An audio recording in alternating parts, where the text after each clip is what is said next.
Audio 4। नियामक सत्ता का नियंत्रण न तोड़े। पंडित श्रीराम शर्मा आचार्य। वैराग्य भावना से मनोविकारों का शमन।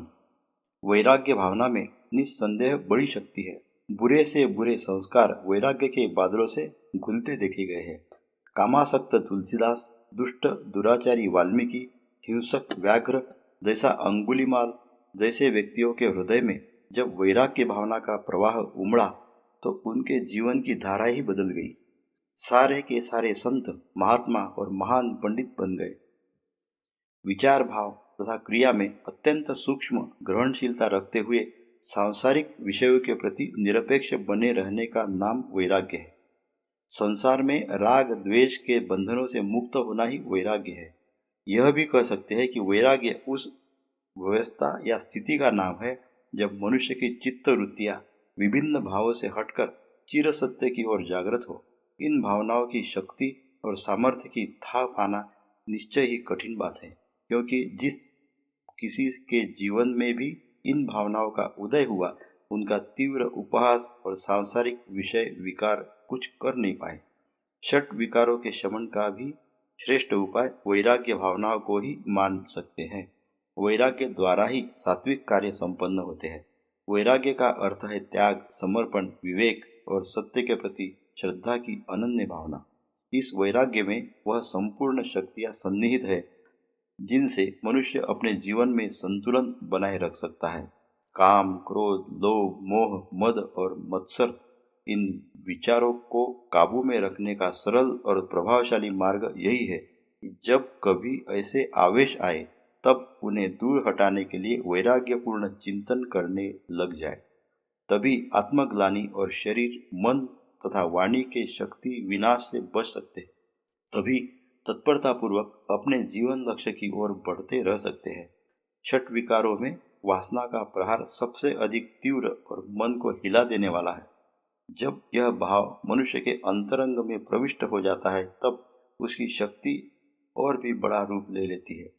यह विकार प्रस्फुटित होकर मनुष्य के आचरण को दूषित करता है।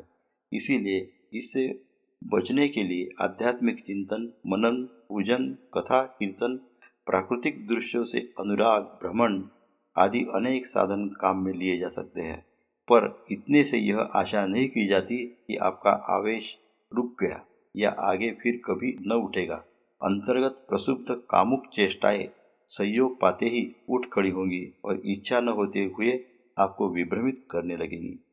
जब कभी ऐसी अवस्था आए तो आप वैराग्य भावना का सहारा लीजिए। आप कल्पना कीजिए कि जिस स्त्री के हाव भाव और अंग प्रत्यंग को देखने से आपकी कामुकता जागृत हो रही है, वह इस समय मर चुकी है। यह उसकी लाश है जो आपके सामने पड़ी है। अभी चील, कौवे और सियार आते ही और इस शरीर को अपना भोजन मानकर उसे चीरने फाड़ने का काम शुरू कर देते हैं। छी, यह क्या! मांस, हड्डियां, आंतों में जमा हुआ मल मूत्र, क्या इसी सब के लिए मेरी वासना जागृत हुई? क्या इन हाड़ मांस के ऊपर चढ़ी हुई सुनहरी पत्नी के ऊपर हम अपनी शक्ति और ओज समाप्त कर देंगे? आप जितनी भावनात्मक गहराई तक उतर सके उतरे। आपको यथार्थ ज्ञान मिलेगा, शक्ति मिलेगी और इस दूषित विकार के आघात से बड़ी आसानी के साथ बच जाएंगे। शरीर की नश्वरता और आत्मज्ञान की प्रबल जिज्ञासा का भाव जितना शक्ति और क्षमता के साथ आप उठाएंगे, उतना ही वैराग्य भाव उमड़ता हुआ चला जाएगा। मैं अपने जीवन को इन तुच्छ बातों में नहीं गवाऊंगा। न जाने कब विनष्ट हो जाने वाले शरीर के प्रति भला क्यों आसक्त हूँ? मैं आत्मा हूँ। अपने मूल स्वरूप को जानना ही मेरा लक्ष्य है। इस प्रकार के अनेक विचार आप तर्क और प्रमाण के साथ उठाते चले जाइए। निश्चय ही आपकी कामुकता का आवेश छोड़कर भाग जाएगा। आपके जी में मातृवत परदारेशु का सुंदर भाव उमड़ता हुआ चला आएगा। आप आंतरिक दृष्टि से आनंदित हो उठेंगे और जो विकार अभी थोड़ी देर पहले आपको आक्रांत कर रहा था, वह न जाने कहाँ विलुप्त हो जाएगा। वासना का प्रभाव मनुष्य के जीवन में आंधी तूफान की तरह होता है। इससे बचने के लिए सिनेमा, नाटक, अभद्र प्रदर्शनों से तो बचे ही।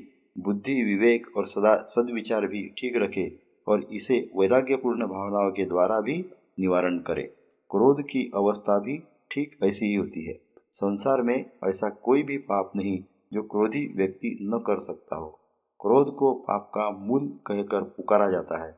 यह एक आवेश में आता है और अनेक अनर्थ उत्पन्न करके ही समाप्त होता है। पीछे उन पर भारी दुख तथा पश्चाताप होता है।